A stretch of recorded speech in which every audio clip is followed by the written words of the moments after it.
convidados fomos, meus queridos, para que abríssemos, pela coordenadoria da infância e juventude desta sociedade, um trabalho extraordinário. Nós desejamos fazer uma relação desta passagem da benfeitora Amélia Rodrigues, que o nosso querido André nos brindou, trazendo da infância física para a infância espiritual. Porque a proposta extraordinária do Consolador prometido por Jesus não é outra a não ser a educação desse espírito imortal que viaja da fase de simples ignorante até a perfeição relativa. Nós desejamos que o nosso trabalho se situe dentro desta base. Então estamos iniciando o trabalho hoje, a abertura, e depois a coordenadoria vai nos brindar todos os meses com várias palestras dentro desse enfoque. Então os senhores receberão, verão que este ano todo será trabalhado palestra dentro das atividades da sociedade que enfoque a educação do espírito imortal. Vamos ter muito trabalho pela frente este ano de 2018, e isso é muito bom. A tarefa da educação é de relevância, enquanto que a da evangelização é de urgência salvadora. Quem instrui oferece meios para que a mente alargue a compreensão das coisas e entenda a vida. Quem educa cria os valores éticos culturais para uma vivência nobre e ditosa.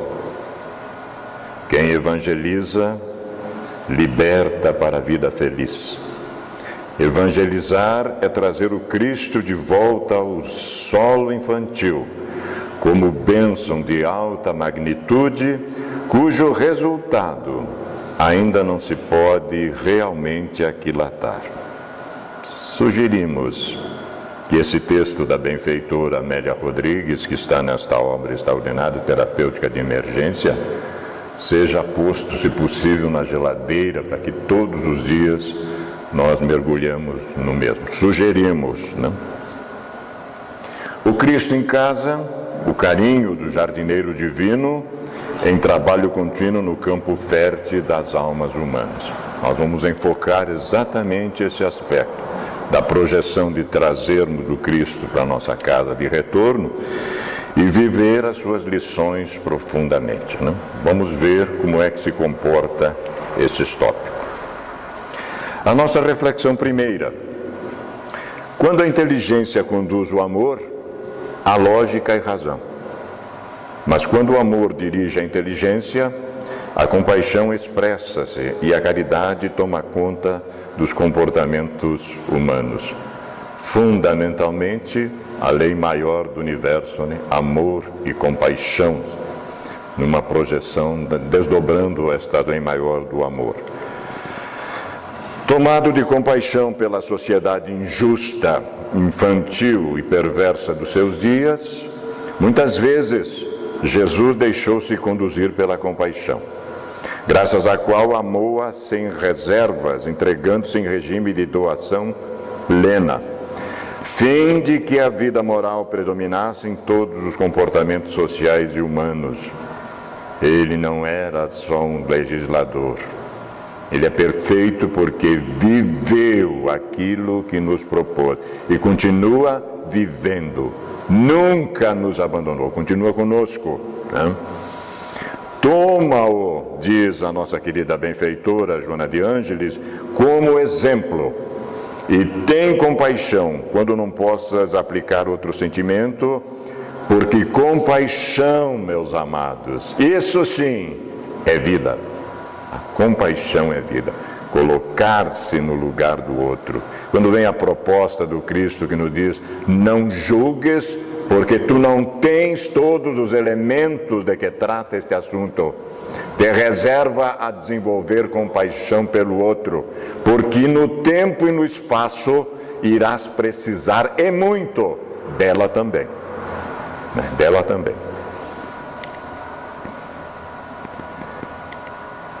Achamos interessante essa passagem. Aqui evidencia-se a abrangência de um espírito puro que teve conosco. Ele não aguarda que a circunstância se ofereça para que ele dê uma lição para nós. O espírito puro cria a circunstância. É impressionante. Vejam essa passagem que está no Evangelho tratando da fonte de Betesda em Jerusalém, porque rezava uma lenda que uma vez por ano um anjo descia naquela piscina, agitava as suas águas, e quem se jogasse nela sararia dos seus males. Agora vamos entender essa metáfora profunda dessa passagem. Jesus estava passando por ali, não tinha nada a ver com aquela encrenca, mas lá havia um paralítico há 38 anos próximo da piscina, e não havia uma alma bondosa que tivesse compaixão, que pegasse aquela criatura e colocasse dentro da piscina quando as águas se agitavam. Claro que agora os estudantes da ciência espírita sabem de que se trata isso. Mas vamos ver aqui no texto, a gente já vai percebendo que é muito mais do que uma estrutura de se jogar dentro de uma piscina. A piscina, na realidade, representa outra coisa, bem diferente. Jesus, vendo-o deitado e sabendo que estava assim há muito tempo, lhe diz, o número cabalístico é 38 anos, está na passagem evangélica. Queres tornar-se são? Se hoje o Cristo me faz uma pergunta dessa, na hora, pelo amor de Deus, quero sim. Mas naquele tempo, olhem só, respondeu-lhe o enfermo, a queixa, a benfeitora chega a dizer no livro Dimensões da Verdade, numa lição chamada Fazendo Sol, fome de amor perto do teu leito de queixas. Por que ela diz isso? Ela falou isso em 1965, porque nós continuamos nos queixando. Olhem só, Senhor, não tem uma pessoa que me jogue no tanque quando a água for agitada. Cada um de nós pensando por si próprio, resolvendo o nosso problema, o do outro não me interessa. Enquanto eu estou indo, outro desce antes de mim. Muitas vezes, na dimensão espiritual, estou dizendo, deixa que eu resolvo isso no mundo físico. E o meu avalista espiritual vai dizer, aguarda um pouquinho mais. Qualifica-te, tem outro melhor em condições que você. Deu para perceber a diferença dessa piscina? Você está querendo resolver essa questão no mundo físico, mas ainda não está habilitado. Estuda mais um pouquinho, se aprofunda mais, medita mais, na dimensão espiritual. E a gente, muitas vezes, acha que vai chegar aqui, troca todas as bolas, né?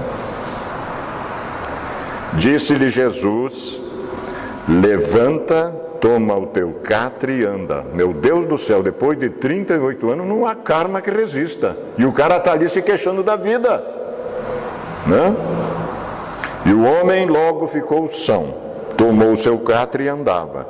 E aquele era um dia de sábado. Aqui já é uma outra história que vai ficar para mais futuro, e nós trabalharmos esses aspectos do dia de sábado. Logo, a pergunta que chega é essa. Qual o tipo mais perfeito que Deus tem oferecido ao homem para lhe servir de guia e modelo? Cerne da nossa obra fundamental, né? Fundamental, realmente. Não tem saída agora. Depois dessa pergunta feita pelo codificador, não tem. E aí os benfeitores dizem, vede Jesus. É preciso ver Jesus. É preciso sentir. É preciso seguir nas suas pegadas, né? E o codificador aduz uma nota de uma lucidez profunda. Para o homem, para a personalidade, para o ego, estamos agora numa experiência física, estamos isso, não somos isso.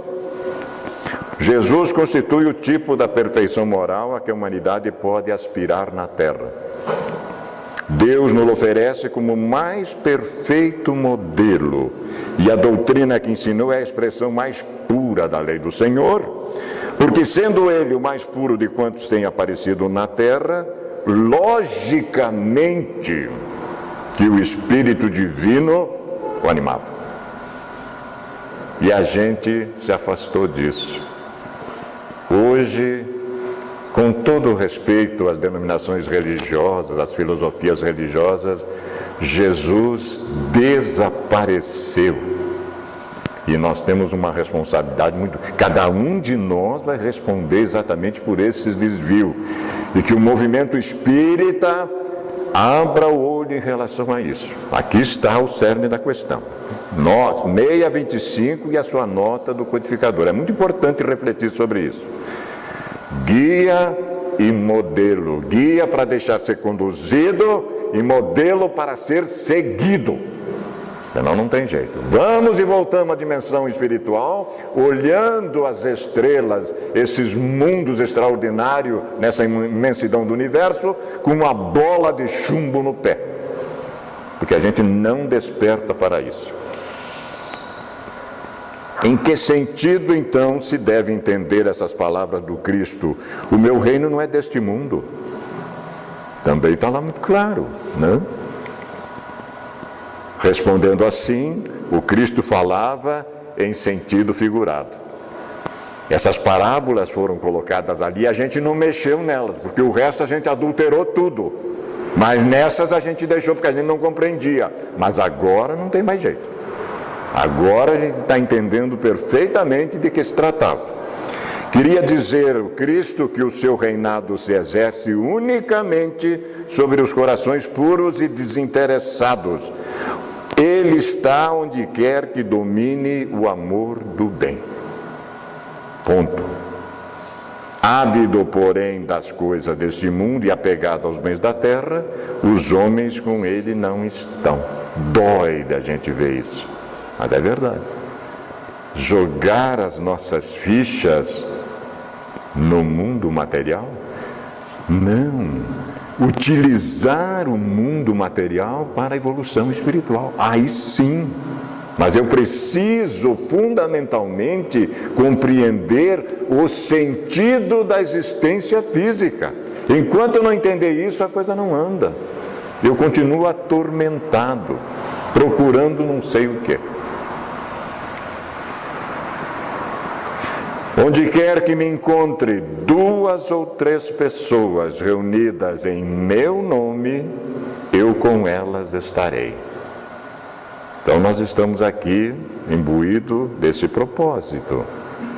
A nossa reunião tem que ser fundamentada no nome dele, para que ele esteja conosco. E os benfeitores dão para nós umas lições interessantes sobre essa passagem. Estarem reunidas em nome de Jesus 2, 3 ou mais pessoas não quer dizer que basta se achem materialmente juntas. Olha a lucidez do codificador analisando isso.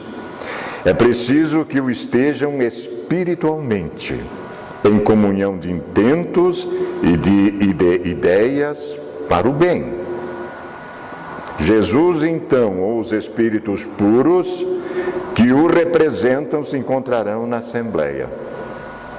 Nós estamos ampliando um pouquinho a percepção psíquica e constatando a verdade disso, né? Raios de iluminação chegam até nós, porque o nosso propósito é esse. Por enquanto aqui. E nós temos que levar esse propósito para a família e para a sociedade. O Espiritismo nos faz compreender como podem os espíritos achar-se entre nós. Olha a ciência espírita, comparecem com seu corpo fluídico espiritual e sob a aparência que nos levaria a reconhecê-los se tornassem visíveis. Quanto mais elevados são na hierarquia espiritual, tanto maior é neles o poder de irradiação. É assim que possuem o dom da ubiquidade, que pode estar simultaneamente em muitos lugares, bastando para isso que envia a cada um desses lugares um raio de suas mentes. Maravilha! Vale a pena gradativamente auto-iluminar-se. Eu consigo produzir no bem cada vez mais. Eu me projeto através dessa possibilidade. E os espíritos puros fazem isso. Por isso que Jesus sempre está conosco, né? Reflexão segunda, meus irmãos. utilizar-se do recurso valioso do sofrimento para lapidar as arestas morais. Aqui vamos ter a compreensão de por que o sofrimento. Modificando a conduta para melhor e trabalhando os metais do sentimento para servir e conquistar o infinito das emoções, constitui o desafio que todos devem alcançar. Compreensão da razão da dor, do sofrimento na nossa vida. Ressignificação dessa estrutura para conquistar realmente o infinito das emoções. Olha só, estar no mundo físico e utilizar essa estrutura física para despertar os nossos valores fundamentais, íncito dentro de nós. Nós já trazemos esse potencial. A fim de exemplificar que não existem exceções nas planificações divinas, não adianta achar que eu tenho pistolão, que vou resolver por outras maneiras. Jesus não tinha quaisquer dívidas perante a consciência cósmica.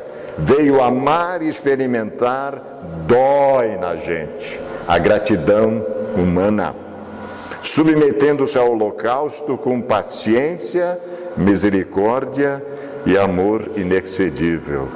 Nós colocamos um anjo na cruz e ele pede ao Pai, a força criadora, que nos perdoe, porque a gente não sabia o que estava fazendo. 2000 anos se passaram e isso me atormenta.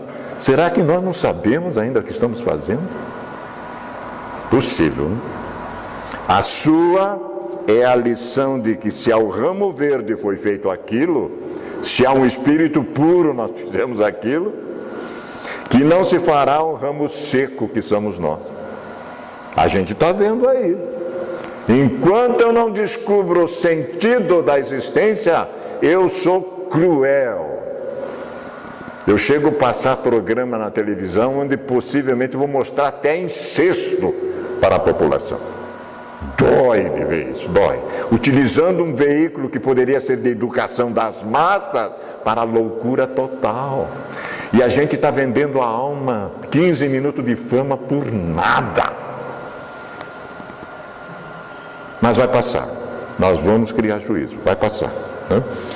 Enriquecendo-se de compreensão e lógica em relação ao sofrimento, permite que ele te conduza pelo caminho estreito da renovação espiritual. Caminho estreito. Ninguém falou para nós que ia ser fácil. Ninguém falou. Submetendo aos seus impositivos de que resultarão a tua paz e a tua plenitude. Perseverança. Conseguimos, entendemos o processo e aí fica mais fácil da gente ascensionar. Pelo menos desenvolvemos resignação na nossa vida que vai valer muito para todos nós. Olhem só, outra proposta do Cristo. Todos quantos vieram antes de mim são ladrões e salteadores, mas as ovelhas não os ouviram. Eu sou a porta. E é verdade, verdade.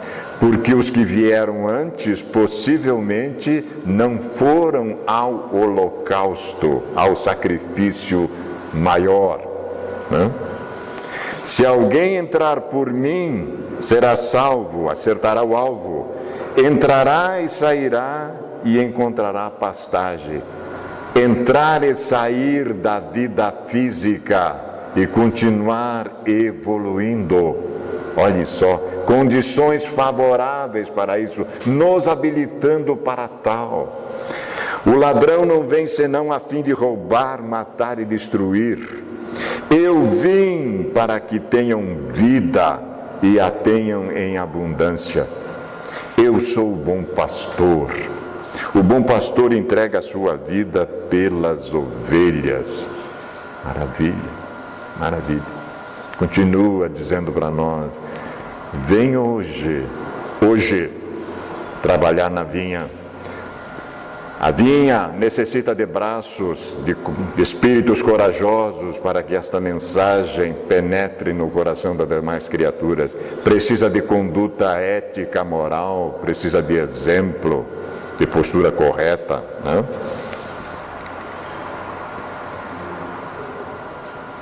Sofres, não te esqueças do vinde a mim, do Divino Mestre, e procura com ele o manancial da consolação. Condição agora, condição. Entretanto, sempre vai haver isso na ciência espírita, sempre. Não ouvides que o Senhor espera, não lhe tragas o fardo escabroso das torturas morais pelos caprichos desatendidos na incapacidade de praticar o mal. De vez que, em muitas ocasiões, frisamos, a nossa dor é simples aflição da nossa própria ignorância e da nossa própria rebeldia à frente da lei. Queres ficar são? Mas não tem ninguém, Senhor, que me jogue dentro da piscina, vou me queixar. E aí ele diz assim, levanta, toma a tua cama e anda. Evangelho é a ação contínua na direção do bem em relação ao nosso semelhante. Sempre nós vamos ver um outro em dificuldade maior do que a nossa. Quer sarar dos teus males? Atende o outro que sofre mais do que tu. É assim que funciona. É da lei. É da lei. Compaixão. Tem sede? Busca no Cristo a fonte das águas vivas, na certeza, porém, de que a corrente cristalina apagar-te-á a volúpia de conforto e o anseio indébito de ouro e dominação. Mulher, palavra extraordinária. Nós colocamos o slide no início para uma reflexão já visual. Quando Jesus falava mulher, ele a colocava nos pincros do universo.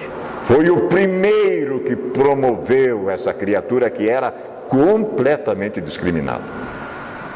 Se tu beberes da água que eu te der, nunca mais terás sede. Que verdade excepcional. Tens fome? Procura no benfeitor celeste o pão que desceu do céu. Entretanto, condição, roga-lhe antes de tudo te sacia a fome desvairada de prazeres e aquisições inúteis, para que não te falte o ingresso ao banquete da luz que o Evangelho te pode propiciar. Como é que tu entrastes aqui sem a veste nupcial? Amarrem esse sujeito e joguem-no nas trevas exteriores. Parece uma coisa, drástica. Mas é da lei, entendeu? Conquistar a veste nupcial, cada vez mais purificando o nosso coração, brilhando a nossa luz interna.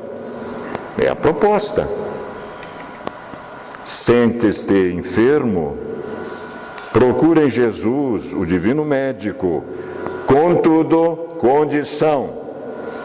Pede-lhes atentamente, te conceda remédio contra tuas próprias inclinações a desordens e excessos, porquanto de ti mesmo procede as vibrações enfermiças que te constrange ao desequilíbrio orgânico. Diz a benfeitora em Atitudes Renovadas. O capítulo é Pensamento e Bem-Estar.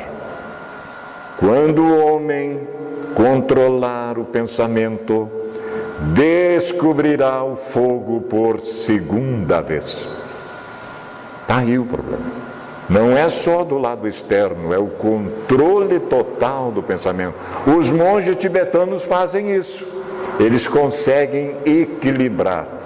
Some tudo, equilíbrio total, controle do pensamento. Mas eles não começaram hoje. Quantas reencarnações eles estão fazendo isso? Né? Então, nós temos que dar um início. O benfeitor Emmanuel nos propõe, será que nós podemos, pelo menos, começar? Dar o primeiro passo nessa direção? Há muita dor, meus queridos, que é simplesmente inconformação e desrespeito aos estatutos divinos que nos governam. gravitar para a unidade divina, eis o fanal da humanidade. Nós nos afastamos da lei natural. E o homem é infeliz quando dela se afasta. Há muita sede que é mera ambição desregrada atormentando a alma e arrastando-a para o resvaladouro das trevas.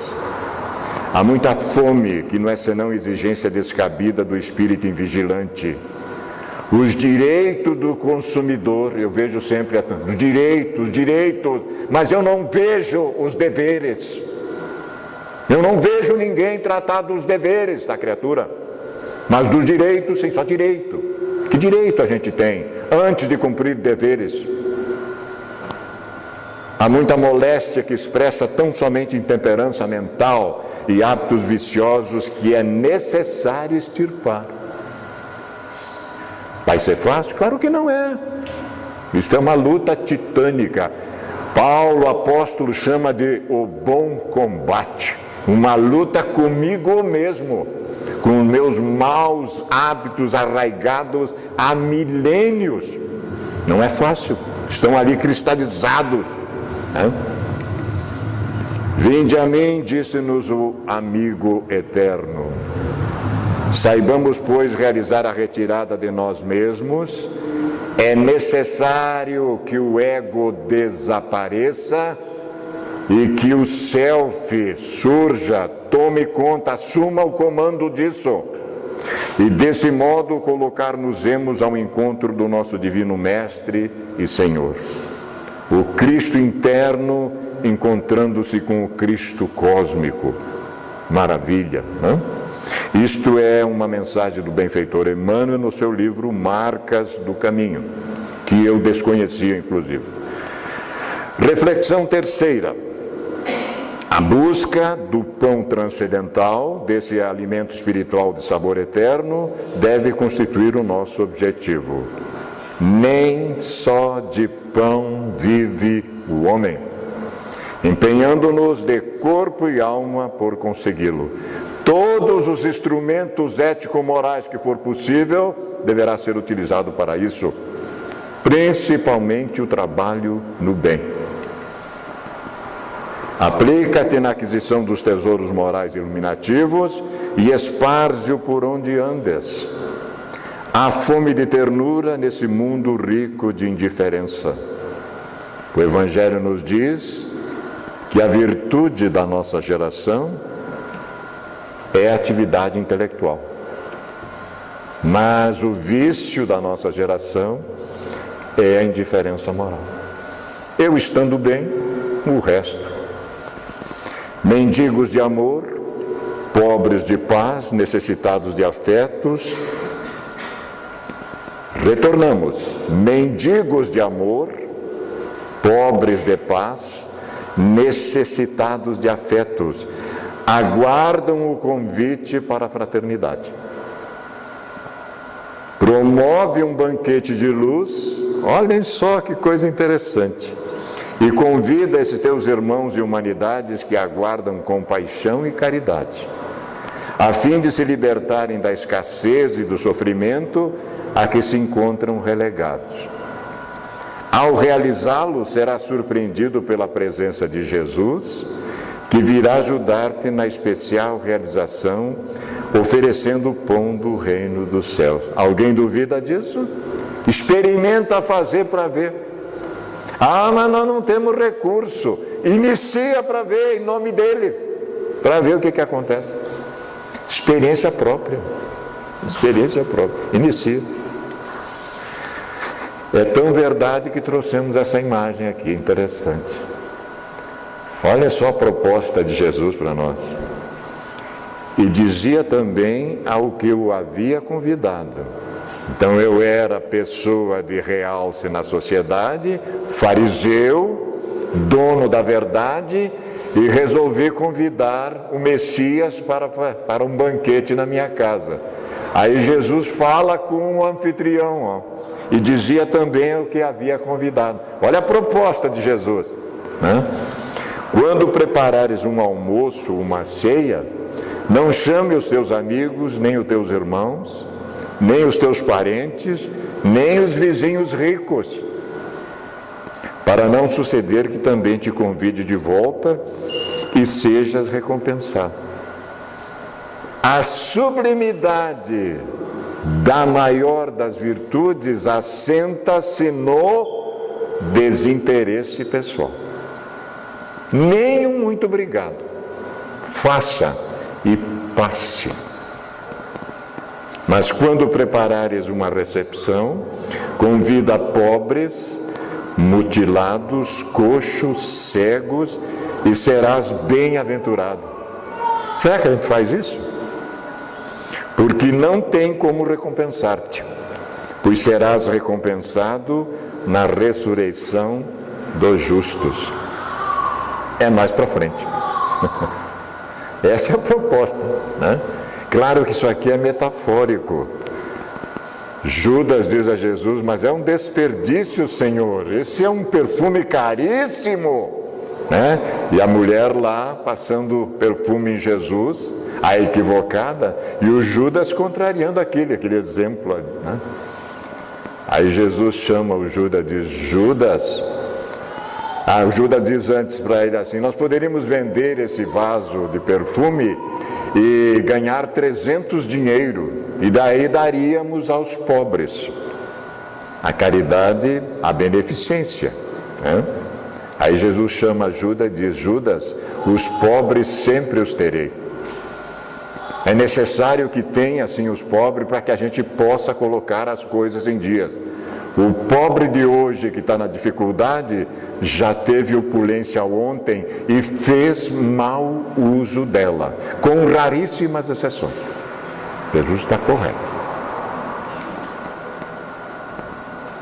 Contrapondo-se à onda crescente da loucura que rompe avassaladora de toda parte e domina, penetrando os lares e os destroçando, o Evangelho de Jesus, hoje como no passado, abre larga faixa para a esperança, facultando a visão de um futuro promissor, onde os desassossegos do coração não terão ensejo de medrar, de se desenvolver.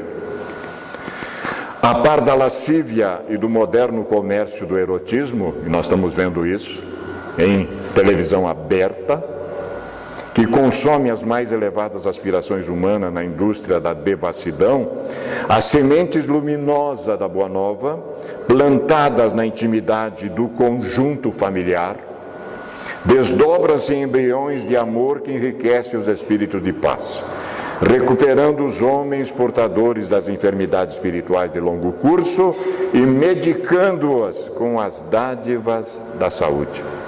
Só tem vantagem. Só tem vantagem, né? Enquanto campeia a caça desacisada aos estupefacientes e barbitúricos, aos narcóticos e aos excessos do sexo em desalinho, a mensagem do reino de Deus, cada semana na família, representa placebo valioso que consegue recompor das distonias psíquicas aqueles que jazem anestesiados sob o jugo de forças ultrizes e vingadoras de existências pretéritas. Olhem só, olha que terapia ao nosso dispor. Ele pode até ser mencionado na cerimônia de casamento, mas passado um tempo a estrutura conjugal começa a periclitar, começa a ficar difícil. É bom, pelo menos uma vez por semana, trazê-lo de volta. É de bom alvitre, é de bom siso trazê-lo de volta pelo menos uma vez por semana. Há mais enfermos no mundo, meus queridos, do que se supõe que existam. Isso porque no reduto familiar, isso aqui é de doer. Raramente fecundam uma conversação edificante, o entendimento fraterno, a tolerância geral, o amor desinteressado. Desde que ele chegou, há 44 anos atrás, assistíamos o parto da mãe dele. Ele não chorou quando veio para fora da mãe e abriu os olhos para mim. Hoje está conosco em casa, Não foi fácil essa passagem toda desses 44 anos na convivência com esse espírito vinculado ao nosso passado como um irmão siamês. Um dia, no Evangelho, doendo o coração, perguntei ao nosso avalista espiritual: meu Deus, até quando vai essa situação? E ele me respondeu: agradeça todos os dias da tua vida, porque vocês estão morando sob o mesmo teto e nesta existência vocês não se mataram. Resta outra alternativa, se não amar ainda mais? Vinculado por compromissos vigorosos para a própria evolução, aqui está a prova disso: os espíritos reencarnam-se no mesmo grupo cromossômico ou cromossomático, endividados entre si para o necessário reajustamento. Não há erro nenhum, está tudo certo. Trazendo nos refolhos da memória espiritual as recordações traumáticas e as lembranças nefastas, deixando-se arrastar invariavelmente a complexos processos de obsessão recíproca. Graças ao ódio mantido, já estou liberado disso. Nenhum ódio, nenhum. E tenho que entender o ódio do outro por mim. Tenho que entender isso. As animosidades conservadas e nutridas com as altas contribuições da rebeldia e da violência. Agradeça todos os dias da tua vida. E é o que estamos fazendo. Em razão disso, meus irmãos, o desrespeito graça, a revolta se instala, a indiferença insiste e a aversão assoma. A família, em tais circunstâncias, se transforma em palco de tragédias sucessivas, quando não se faz aduana de traições e desídias, estimulando os desajustes que se encontram inato nos grupos da consanguinidade. A odierna, atual técnica da comunicação malsã tem conspirado poderosamente contra a paz do lar e a felicidade dos homens. E essas criaturas que estão estimulando isso têm destaque na televisão, na emissora mais importante do país, que conduz todas as outras à loucura também. As outras não sabem o que fazer para manter a audiência, baixam o nível, mais ainda. É isso que está acontecendo. Então, atentai, vigiai e orai a si próprio para não entrar nessa loucura que nós estamos vendo aí. Isso vai passar. Agora, a saída. O Cristo, porém, quando se adentra pelo portal do lar, uma vez por semana, meia hora que seja, modifica a paisagem espiritual do recinto. Respostas nos chegam intuitivamente. Almas queridas nos abraçam, felizes porque a gente despertou. As cargas de vibrações deletérias, os miasmas da intolerância, os tóxicos nauseantes da ira, as palavras azedas vão rareando. Ao suave e doce contágio do seu amor, e se modificam as expressões da desarmonia e do desconforto, produzindo natural condição de entendimento, de alegria, de refazimento. O Cristo no lar. O Cristo no lar significa a comunhão da esperança com o amor. Essa é a saída. Guia e modelo das nossas vidas. Condutor, a porta, conduz todas as ovelhas. A proposta é nos entregar ao Pai Criador perfeitos. A proposta que Ele tem, né? E os benfeitores o ajudam nisso. A sua presença produz sinais evidentes de paz, e aqueles que antes experimentavam repulsa pelo ajuntamento doméstico descobrem sintoma de identificação, necessidade de auxílio mútuo. Todos os dias, meu filho, agradeça, apoie, vibre amor para essa criatura, ganhe-o. E é o que nós estamos fazendo. Com Jesus em casa, acendem-se as claridades para o futuro, a iluminar as sombras que campeiam desde agora. Abre o livro da vida, o Evangelho, e medita nos ditos do Senhor, pelo menos uma vez na semana, entre aqueles que vivem contigo em conúbio familiar. Mergulha a mente nas suas lições, embriaga-te na esperança, sorve a água lustral da fonte viva, generosa e abundante. Esquece os painéis tumultuados que são habituais e marcha na direção da alegria. Maravilha. Se não consegues a companhia dos que te repartem a consanguinidade para tal ministério, não desfaleças, faze-o assim mesmo. Se assoma um óbice inesperado, não descoroçou, insistindo, ainda assim, nunca mais o telefone tocou naquela hora. Nunca mais. São 35 anos, meus amigos. Nunca mais. Se surpresas infelizes conspiram a hora do teu encontro semanal com Jesus, não desesperes e retoma as tentativas perseverando.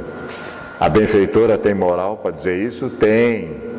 Ela e o filho queimaram num poste por amor ao Cristo, porque ele a promoveu aos píncaros do amor, quando conversou com ela sobre o marido que era devasso infiel. E ele diz: Joana, volta para casa e educa o teu filho mais complicado. Tu tens as condições para tal, faça isso. Naquele momento, ele ganha aquela alma para a eternidade. E ela nos propõe fazer o mesmo. Tem moral sim para fazer tal. Quando Cristo penetra a alma do discípulo, refala. Quando visita a família em prece, sustenta. Faze do teu lar um santuário onde se possa aspirar o aroma da felicidade e fruir o néctar da paz. Sob o dossel das estrelas, no passado, o Senhor, enquanto conosco, instaurou nos lares humildes dos discípulos, Simão Pedro, o convívio da prece, da palestra edificante, inaugurando a era da convivência pacífica, da discussão produtiva, do intercâmbio com o mundo excelso. Estava um papo meio estranho lá na casa de Simão Pedro, e Jesus disse: Pedro, me traz aqui os escritos sagrados. Instaurou o primeiro culto do Evangelho no lar, na casa de Simão Pedro. Abrindo-lhe o lar uma vez que seja em cada 7 dias, experimentarás com ele a inexcedível ventura de aprender a amar para bem servir e crescer, para a liberdade que nos alçará além e acima das próprias limitações, integrando-nos na família universal em nome do amor de nosso Pai. Esta é a proposta. E aqui está a obra. Por favor, tenham-no na cabeceira, Jesus no lar. Do benfeitor Neio Lúcio, através das mãos abençoadas de Francisco Cândido Xavier. Senhor, eu não sou digno que entres em minha casa. Quando a gente descobre, dá um sentimento de culpa. Mas como a gente sai disso? Um dia, Deus, em sua inesgotável caridade, permitiu que o homem visse a verdade varar as trevas. Que dia foi esse? Há 2000 anos atrás. Esse foi o dia do advento do Cristo. Materializou-se entre nós. Depois da luz viva, voltaram as trevas. 300 anos. É isso que nós vamos estudar segunda e terça, lá na CEPAL, no período do Carnaval. Após a alternativa de verdade e obscuridade, o mundo novamente se perdia. Nós estamos vendo aí, nesta noite de 1500 anos, que não passa, mas vai passar. Então, semelhantemente aos profetas do Antigo Testamento, os Espíritos se puseram a falar e adverti-los: o mundo está abalado em seus fundamentos, reboará o trovão, sede firmes. E esse abalo começa no interior de cada um de nós para abalar depois o mundo físico. Essa é a proposta. Considerações finais, meus queridos. O alvo, o objetivo, o escopo principal da doutrina espírita reside no aperfeiçoamento ético-moral do ser humano. Eu tenho que regressar para casa em condições mais favoráveis, depois de tudo o que eu sei. Motivo pelo qual as indagações e perquisições científica e ou filosófica ocupam posição secundária, conquanto importante, haja visto o seu caráter provisório decorrente do progresso e do aperfeiçoamento geral. Mas o objetivo fundamental é o aperfeiçoamento ético-moral do ser humano. Está nesta obra fundamental o céu e o inferno. Senhor, rogou o discípulo emocionado, quando identificarei a plenitude da paz e da felicidade, jornadeando nesse mundo turvo, atribulado de enfermidades e violências? O compassivo mestre, penetrando com a magia do seu encantamento, respondeu. Agora ele vai dizer para nós quando. Agora vamos ficar sabendo quando. Quando é que eu vou conseguir essa paz interior que eu preciso tanto? Quando puderes ver com a suavidade do meu olhar as mais graves ocorrências, sem precipitares julgamentos, remontando às causas. Não julgueis. Quando lograres ouvir com a paciência de minha compreensão generosa, compaixão, quando puderes falar auxiliando sem acusação nem desculpismo, sim, sim, não, não. Quando agires com misericórdia, mesmo sob as mais árduas penas, e prosseguires em timorato na senda do bem entre abrolhos monteagudos, confiando nos objetivos superiores, já não serás tu, mas sim eu quem vive em ti, e identificado comigo, fluirás de felicidade e paz. O Cristo interior nosso ao encontro do Cristo cósmico, consoante o apóstolo Paulo. Já não sou eu que vivo, mas é o Cristo que vive em mim, né? E aí a gente vai estar dentro dessa estrutura. O aprendiz ouviu, meditou e, levantando-se, partiu pela estrada do serviço ao próximo, mundo afora, intentando conjugar o verbo amar, sem cansaço, sem ansiedade, sem receio. Se o homem se conformasse rigorosamente com as leis divinas, não há duvidar de que se pouparia aos mais agudos males e viveria ditoso na terra. Se assim procede por virtude do seu livre-arbítrio, sofre então as consequências do seu proceder. Agora, nós temos todo esse conhecimento, o sofrimento então, se nós tivermos o livre-arbítrio de continuar sofrendo, é porque nós queremos sofrer, né? Mas a gente tem que ressignificar isso. Isso está na obra que faz 150 anos este ano, a Gênese, os milagres e as predições. Na minha imensa ansiedade de receber-te à porta da choupana do meu coração, afoguei nas águas silenciosas do rio do esquecimento as mágoas da minha vida. Era tanta sede da tua presença que desarrumei o quarto de brinquedos e os atirei longe no pó da distância, para que nenhum recanto da casa guardasse lembranças antigas. Será que fiz certo? Será que tomei a atitude correta? Afoguei as saudades que me pediam clemência com as vozes das recordações, enquanto nuvens escuras passavam sobre mim. Revistei todos os escaninhos e não deixei uma única testemunha dos meus momentos passados, de quando eu não possuía maturidade para compreender-te, poeta e amigo da minha felicidade. Quando chegaste na tua carruagem luminosa e pisaste na esteira da minha porta escancarada, a melodia da tua voz sorrindo me perguntou. Olha só, a gente acha que sabe das coisas. Onde estão a gratidão e a ternura que conserva dos teus folguedos infantis? Por que será que o benfeitor está dizendo isso, né? Cobri-me de vergonha por querer parecer-te o que ainda não consigo ser. Forçando barra, né? Onde está a base disso? A afirmação que Jesus disse. Chamando uma criancinha, colocou-a de pé no meio deles e disse: Amém vos digo, confirmo-vos. Se não vos voltardes, mudar interiormente e vos tornardes como as criancinhas, de modo nenhum entrarei no reino dos céus. Aí está a base. Finalizando, a mensagem que deveremos levar para a reflexão. Se alguém me ama, observará a minha palavra. O meu Pai o amará e viremos até ele e faremos morada junto a Ele. Continua investindo em nós, não nos abandonou jamais.